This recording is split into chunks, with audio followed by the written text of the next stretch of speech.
नमस्कार दोस्तों, स्वागत है आप सभी का मेरे चैनल आध्यात्मविद रश्मि में। जय श्री हरि विष्णु। क्या आप सब लोग जानते हैं इस बार पुत्रदा एकादशी का पावन पर्व 24 अगस्त 2026 सोमवार के दिन पड़ रहा है। यह दिन भगवान श्री हरि विष्णु की भक्ति के साथ साथ सावन सोमवार की पवित्रता से भी जुड़ा हुआ है।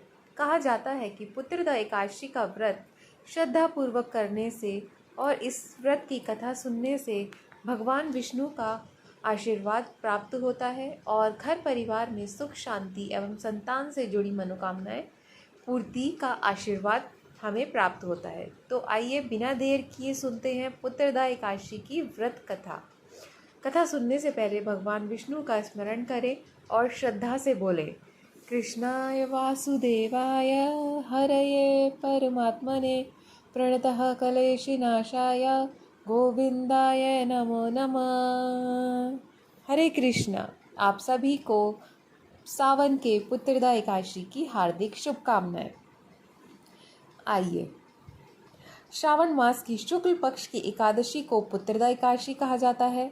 यह व्रत विशेष रूप से उन दंपतियों के लिए वरदान है जो संतान सुख की कामना करते हैं। पुत्रदा एकादशी का व्रत करने से न केवल संतान की प्राप्ति होती है बल्कि समस्त पापों का भी नाश होकर जीवन में सौभाग्य, शांति एवं आध्यात्मिक उन्नति प्राप्त होती है, जो स्वयं भगवान श्री कृष्ण ने धर्मराज युधिष्ठिर को सुनाई थी। श्री पद्म पुराण में वर्णित पौराणिक कथा के अनुसार महाराज युधिष्ठिर ने पूछा, हे मधुसूदन, श्रावण मास में शुक्ल पक्ष में किस नाम की एकादशी आती है? कृपया उसका वर्णन कीजिए।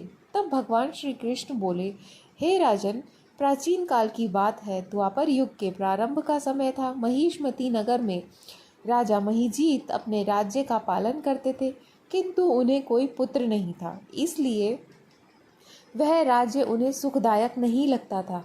अपनी अवस्था अधिक देखकर राजा को बड़ी ही चिंता होने लगी। उन्होंने प्रजाजनों के बीच बैठकर एक दिन इस प्रकार कहा, प्रजाजनों, इस जन्म में मुझसे कोई पातक नहीं हुआ है। मैंने अपने खजाने में अन्याय से कमाया हुआ धन भी कभी जमा नहीं किया। ब्राह्मणों को, देवताओं को धन भी मैंने कभी नहीं लिया है। पुत्र व्रत प्रजा का पालन किया है। धर्म से पवित्र पृथ्वी पर अधिकार जमाया है। दुष्टों को, चाहे वे बंधु और पुत्रों के समान ही क्यों न हो, उन्हें मैंने हमेशा दंड दिया है। शिष्ट पुरुषों का सदैव सम्मान किया है और किसी को द्वेष का पात्र कभी नहीं समझा। फिर क्या कारण है जो मेरे घर में आज तक एक तक पुत्र उत्पन्न नहीं हुआ है? आज आप लोग कृपया इस पर विचार करें। राजा के यह वचन सुनकर प्रजा और पुरोहितों के साथ कुछ ब्राह्मणों ने उनके हित का विचार करके गहन वन में प्रवेश किया। राजा का कल्याण चाहने वाले वे सभी लोग इधर उधर घूमकर ऋषि सेवित आश्रमों की तलाश करने लगे। इतने में ही उन्हें एक आश्रम में मुनि श्रेष्ठ लोमस जी के दर्शन हुए। लोमस जी धर्म के तत्व के संपूर्ण शास्त्रों के विशिष्ट विद्वान, दीर्घायु और महात्मा हैं। उनका शरीर लोम से भरा हुआ है। वे ब्रह्मा जी के समान तेजस्वी हैं। एक एक कल्प बीतने पर उनके शरीर का एक लोम अर्थात रोम विक्षीण हो जाता है, टूटकर गिरता है। इसलिए उनका नाम लोमश हुआ है। वे महामुनि तीनों कालों के बात जानते हैं। उन्हें देखकर सभी लोगों को बड़ा ही हर्ष हुआ। लोगों को अपने निकट आया देखकर लोमश ऋषि ने पूछा, तुम सब यहाँ किस लिए आए हो? अपने आने का कारण बताओ। तुम लोगों के लिए जो भी हितकर कार्य होगा उसे मैं अवश्य ही करूँगा। प्रजाजनों ने कहा कि हे ब्राह्मण, इस समय महिजीत नाम वाले जो राजा हैं उनके कोई पुत्र नहीं है। हम लोग उन्हीं की प्रजा हैं जिनका उन्होंने पुत्र की तरह पालन किया है, लेकिन उन्हें पुत्र विहीन देखकर हमें बहुत दुख हो रहा है। इसीलिए हम तपस्या करने का दृढ़ निश्चय करके यहाँ आए हैं। हे द्विजोतम, राजा के भाग्य से हमें इस समय आपका दर्शन प्राप्त हुआ है और महापुरुषों के दर्शन से ही मनुष्य के सब कार्य सिद्ध हो जाते हैं। मुनि, अब हमें उस उपाय का उपदेश कीजिए जिससे हमारे राजा को पुत्र की प्राप्ति हो। उनकी बातें सुनकर लोमश ऋषि को 2 घड़ी ध्यान के लिए मग्न हो गए। इसके बाद राजा के प्राचीन जन्म का वृतांत जानकर उन्होंने कहा, प्रजावंत सुनो, राजा महीजीत पूर्व जन्म में मनुष्यों को चूसने वाला धनहीन वैश्य था और वह वैश्य गांव-गांव घूमकर व्यापार किया करता था। एक दिन जेठ के शुक्ल पक्ष की दशमी तिथि को जब दोपहर का सूर्य तप रहा था, वह किसी गांव की सीमा में एक जलाशय पर पहुंचा। पानी से भरा हुआ जलाशय देखकर वैश्य ने वहां जल पीने का विचार किया। इतने में ही वहां एक बछड़े के साथ एक गौ भी आ पहुंची। वह प्यास से व्याकुल हो रही थी और गर्मी से पीड़ित थी, इसलिए तालाब में जाकर जल पीने लगी। लेकिन वैश्य ने पानी पीती हुई उस प्यासी गाय को हाँक कर दूर हटा दिया और स्वयं पानी पीने लगा। उसी पाप कर्म के कारण राजा इस समय पुत्रहीन है।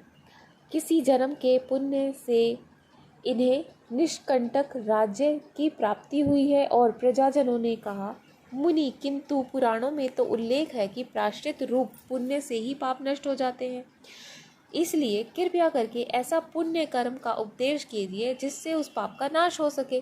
तब लोमश ऋषि बोले, प्रजाजनों, श्रावण मास के शुक्ल पक्ष में जो एकादशी होती है वह पुत्रदा के नाम से विख्यात है। यह मनोवांछित फल प्रदान करने वाली है। तुम सब उसी के व्रत का पालन करो। यह सुनकर प्रजाजनों ने मुनि को नमस्कार किया और नगर में आकर विधि पूर्वक पुत्रदा एकादशी के व्रत का अनुष्ठान किया। उन्होंने विधि पूर्वक जागरण भी किया और उसका निर्मल पुण्य राजा को अर्पण किया। कुछ ही समय में रानी ने गर्भ धारण किया और प्रसव का समय आने पर एक स्वस्थ और बलवान पुत्र को जन्म दिया। इस प्रकार पुत्रदा एकादशी के इस पावन महात्म्य को सुनकर मनुष्य पापों से मुक्त हो जाता है और यह लोक में सुख पाकर परलोक में स्वर्गीय गति को प्राप्त करता है। सभी प्रेम से बोलिए, पुत्रदा एकादशी की जय। अब सुनिए भगवान श्री हरि के प्रिय तुलसी महारानी की प्राचीन कथा के अनुसार एक बूढ़ी माई थी जो नियमित 11 की यानी एकादशी का उपवास रखा करती थी और तुलसी के पौधे की सेवा किया करती थी। तुलसी के पौधे को सींचा करती थी। वे सुबह को बिना तुलसी के पौधे की पूजा के अन्न या जल तक ग्रहण नहीं करती थी। जब भी वह बूढ़ी माई तुलसी के पौधे को सींचती थी तो तुलसी माता से कहती थी, तुलसी माता सत की दाता, मैं तेरा बिरला सींचूं, मुझे बहू दे, पीले रंग की धोती दे, मीठा ग्रास दे, बैकुंठ में वास दे, अच्छी मौत दे, चंदन का काठ दे, अच्छा राज दे, खाने को दाल भात दे, 11 के दिन कृष्ण का कांधा दे। बूढ़ी माई की यह बात सुनकर तुलसी माता सूखने लगी। तुलसी माता को इस प्रकार सूखता देखकर एक दिन भगवान श्री कृष्ण ने पूछा, हे तुलसी माता, तुम क्यों प्रतिदिन सूखती जा रही हो? जब तुलसी माता ने बताया कि बस मेरे मन की मत पूछो प्रभु, भगवान कहने लगे, मैं नहीं पूछूंगा तो कौन पूछेगा? तब तुलसी माता कहती हैं, हे प्रभु, एक बूढ़ी माई आती है और अपनी बात कहकर चली जाती है। मैं उनकी सारी बातें तो पूरा कर दूंगी, लेकिन कृष्ण का कांधा कहाँ से लाऊंगी? तब भगवान श्री कृष्ण बोले कि जब बूढ़ी माई मरेंगी तो मैं अपने आप ही कांधा देने आ जाऊंगा। तुम बूढ़ी माई से यह बात कह देना। और इससे कुछ समय बाद वह बूढ़ी माई मर गई। बूढ़ी माई के मरने से सारा गांव इकट्ठा हो गया और उनका अंतिम समय आने पर जब उन्हें उठाने लगे तो वह बहुत भारी हो गई, जिससे वो किसी से उठाए न उठी। सब कहने लगे, यह तो बहुत ही धर्मात्मा थी, बहुत संस्कारी थी, खूब पूजा पाठ भी करती थी, कोई पाप तक इन्होंने नहीं किया था, फिर यह इतनी भारी कैसे हो गई? तभी बूढ़े ब्राह्मण के भेष में वह वहाँ भगवान श्री कृष्ण आए और कहने लगे, यह भीड़ कैसी है? तब गांव वालों ने बताया कि एक बूढ़ी माई मर गई है।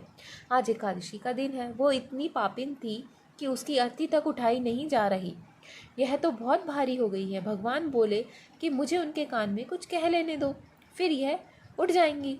तब भगवान श्री कृष्ण बूढ़ी माई के पास जाकर कान में चुपके से कहे कि माता, मैं आ गया हूँ, तुम अपने मन की कर ले, पीतांबर की धोती ले, मीठा मीठा घास ले, बैकुंठ में वास ले, चटक की चाल ले, चंदन की काठ ले, झालर की झकार ले, दाल भात को जीव और श्री कृष्ण का कांधा ले। भगवान की सारी बातें सुनकर बूढ़ी माई तो हल्की हो गई।